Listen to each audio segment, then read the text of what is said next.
नानी चल हाँ चल। अरे भाई साहब क्या कर रहे हैं? Family, big family. पतली हो गई है। और मैं? नहीं, मेरी पर्स। हाँ, 60 रुपए की जो एक टिकट है, पता है दादी होती तो क्या कहती? हमारे जमाने में 60 रुपए में पूरे 12 लोग फिल्म देख लेते पॉपकॉर्न के साथ, और वो भी भारत भूषण और सैगल जैसे हैंडसम हीरो की। हाँ? जॉनी इब्राहिम की तरह। अरे नहीं रे, पर हेयर स्टाइल सेम थी। तुम फिल्म टिकट की बात करो, उस जमाने में मेरी इंजीनियरिंग की फीस 10,000 थी। तनी के लिए पता नहीं 10 लाख भी कम पड़ेंगे। पापा पापा, मैं इंजीनियर नहीं बनूंगा, मैं स्पाइडरमैन की तरह बनूंगा। स्पाइडरमैन की तरह? हाँ, और अगले महीने डॉन रिलीज हो रही है, तो डॉन बनना है। मुझे तो मेरी गुड्डी की फिक्र है। दादी, हमारी शादी तो 1 लाख रुपए में हो गई थी। 15 साल के बाद 1 लाख रुपए शायद इसकी मेहंदी के लिए ही लग जाएंगे। हाँ वो भी है, आखिर इसके लिए मेहंदी भी खूब सारी लगेगी। एक्सक्यूज मी भाई साहब, क्या आप लोग 15 साल बाद 1 लाख रुपए यूं ही चाहते हैं? हाँ तो आप एक काम कीजिए, हाँ। ये फिल्म मत देखिए। सब आपको नहीं देखना है तो मत देखो, मुझे तो देखने दो। चलो आगे चलो। हाँ ठीक है, एक मिनट बस। आइए ना भाई साहब, मैं समझाता हूँ। आइए भाभी जी, आइए आइए। देखिए, जाओ जाओ तुम लोग खेलो। अगर आप 60-60 रुपए की 4 टिकटें लेते हैं तो आपके 240 रुपए तो यूं ही खर्च हो गए, ठीक है? और फिर इंटरवल में समोसे और कोल्ड ड्रिंक का खर्चा, टोटल 300 तो हो गए। आई मीन भाभी जी और मुन्नी। और इस तरह अगर आप महीने में 2 फिल्में देखते हैं तो आपका कुल खर्चा हो जाएगा 600 रुपए। अगर यही 600 रुपए आप हर महीने बचाते हैं 15 साल तक, तो आपके जमा हो गए 1,08,000 रुपए। हाँ हाँ।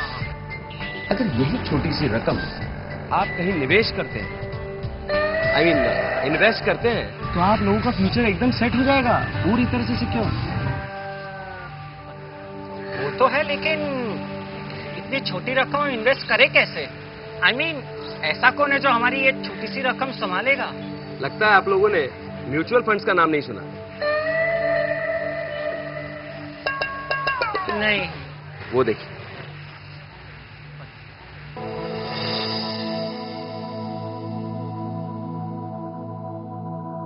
पहले एक बात बताइए, मैंने एफडी ले रखी है, गोल्ड खरीद रखा है, और भगवान की दया से सेविंग्स अकाउंट भी है, तो फिर मैं इस म्यूचुअल फंड के झंझट में क्यों पड़ूं? आपके इस सवाल का जवाब बहुत आसान है।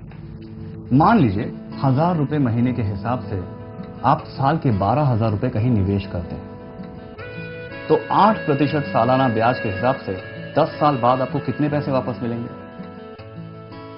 10 लाख रुपए। अगर आप यही पैसा कहीं और निवेश करते हैं और 15% सालाना के हिसाब से आपको 15 लाख रुपए वापस मिलते हैं, तो चलेगा?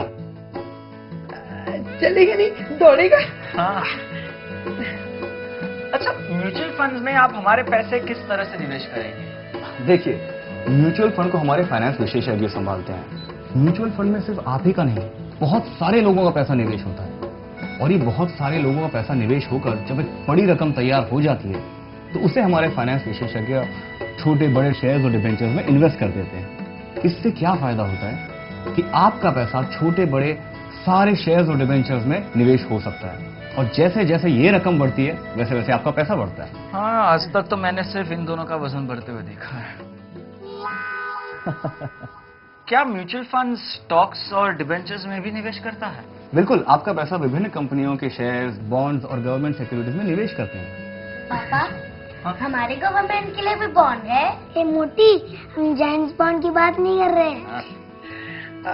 वो क्या है ना, वो सरकारी सुरक्षा व्यवस्था है ना, तो हम भी सुरक्षित महसूस कर रहे हैं। अच्छा, तो ये बताया कि म्यूचुअल फंड्स में निवेश करने से कर की बचत हो सकती है? देखिए, आज की तारीख में अगर आप म्यूचुअल फंड्स की इक्विटी लिंक सेविंग स्कीम में निवेश करते हैं तो section 80C of income tax act 1961 के तहत 1 लाख तक के इन्वेस्टमेंट पर आपको कर की बचत हो सकती है। इतना ही नहीं, इक्विटी म्यूचुअल फंड्स के लाभ यानी जो रिटर्न्स होते हैं, जो डिविडेंड्स के रूप में आपको मिलते हैं, उस पर भी फिलहाल कर नहीं लगता है। और क्या हम रोज जान सकते हैं कि हमने जिस म्यूचुअल फंड में निवेश किया है उसका मूल्य क्या है और उस पे लाभ मिल रहा है कि नहीं? बिल्कुल जान सकते हैं। एनएवी यानी नेट एसेट वैल्यू के जरिए, जो रोज अखबारों में छपता है और हमारी वेबसाइट पर जाकर भी चेक कर सकते हैं। हाँ, एक खिड़की में से तो पड़ोसन को चेक करते ही रहते हैं। उसके साथ साथ वो क्या कह रहे थे आप? एनएवी। हाँ, एनएवी भी चेक करेंगे। अच्छा, तो ये बताइए कि म्यूचुअल फंड्स और फिक्स डिपॉजिट में फर्क क्या है? देखिए, फिक्स डिपॉजिट में आपका पैसा एक निर्धारित समय के लिए निवेश होता है, जो आपको एक निर्धारित मूल्यांकन यानी ब्याज के साथ एक निर्धारित समय के बाद वापस मिल जाता है। म्यूचुअल फंड्स के जो आपके रिटर्न्स हैं वो स्टॉक मार्केट के उतार चढ़ाव के हिसाब से चलते हैं, यानी म्यूचुअल फंड्स मार्केट लिंक्ड होते हैं। और ओपन एंडेड म्यूचुअल फंड्स जो हैं उसमें से आप अपना पैसा कभी भी वापस ले सकते हैं। काश तुम भी एक म्यूचुअल फंड होती। डार्लिंग, मैं मजाक कर रहा था।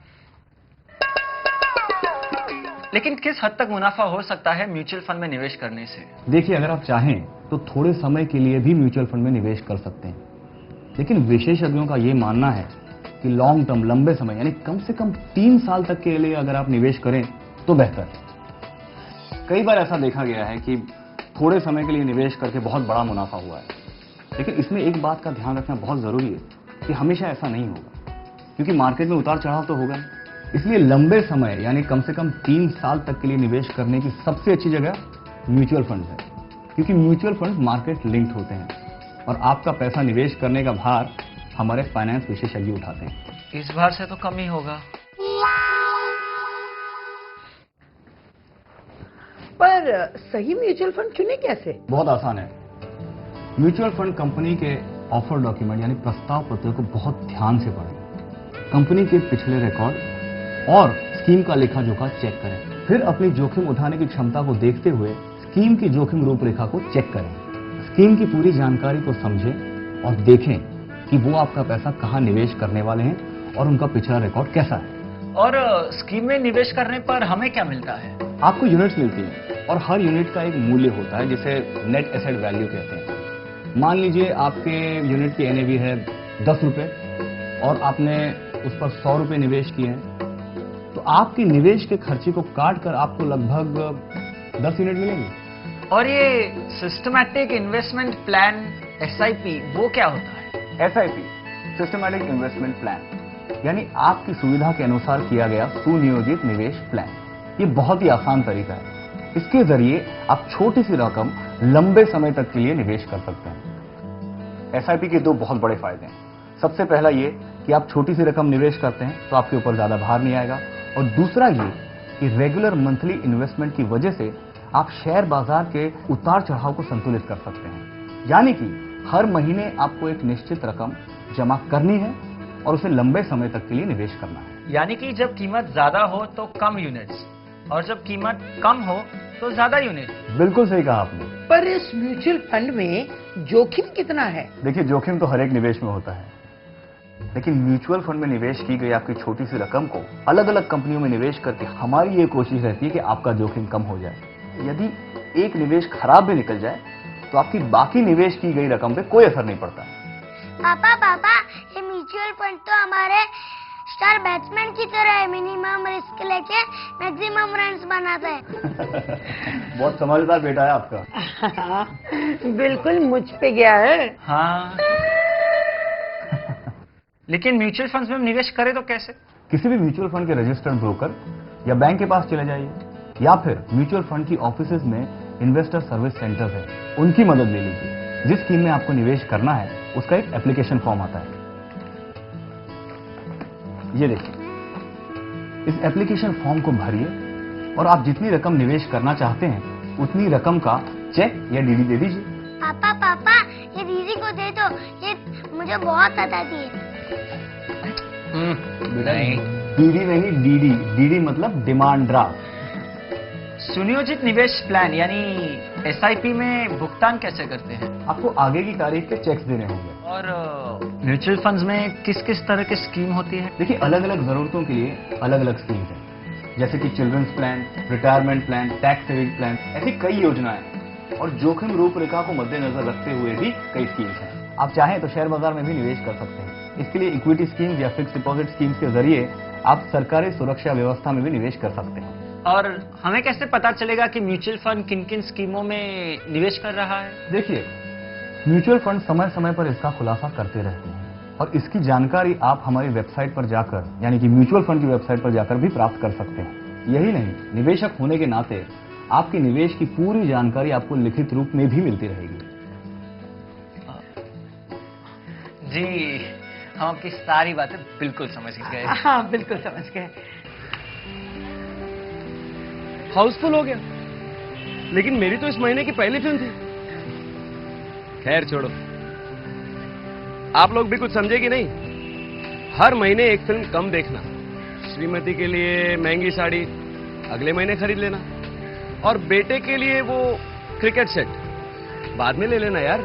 हाँ, बेटी के लिए छोटी छोटी कान की बालियां फिलहाल इमिटेशन से काम चला लो, सोने की बाद में बनवा लेना। और अपने लिए महंगे चश्मे, सिंपल भी अच्छे लगते हैं, बाद में ले लेना। क्योंकि इस तरह हर महीने जो आप पैसे बचाओगे, तभी तो उनका हर सपना सच कर पाओगे।